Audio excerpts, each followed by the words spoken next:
মাননীয় স্পিকার, দুঃসময়ে যদি আমার ওই সাধারণ মানুষ তাদের বাড়িঘর বিলীন হয়ে যায় তাহলে কি অবস্থা হবে? ভাঙ্গন এলাকা কয়েকদিন থেকে নদী ভাঙ্গন হয়েছে।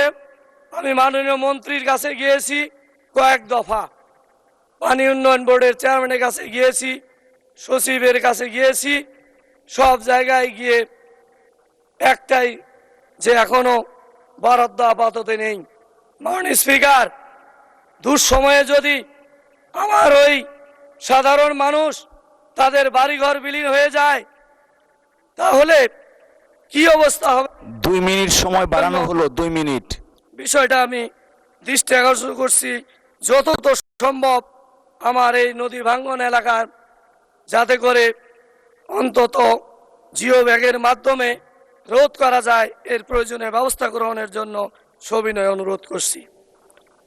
আমার 2টি উপজেলায় 2টি স্বাস্থ্য কমপ্লেক্স রয়েছে, সেখানে আজকে আধুনিক যন্ত্রপাতি তো নাই বললেই চলে এবং ডাক্তার নার্সের সংখ্যাও কম, ক্লিনার নেই এবং সেখানে ওটি কোনো তাতেই আমাদের কোনো ছোটোখাটো কোনো অপারেশন সেখানে হয় না।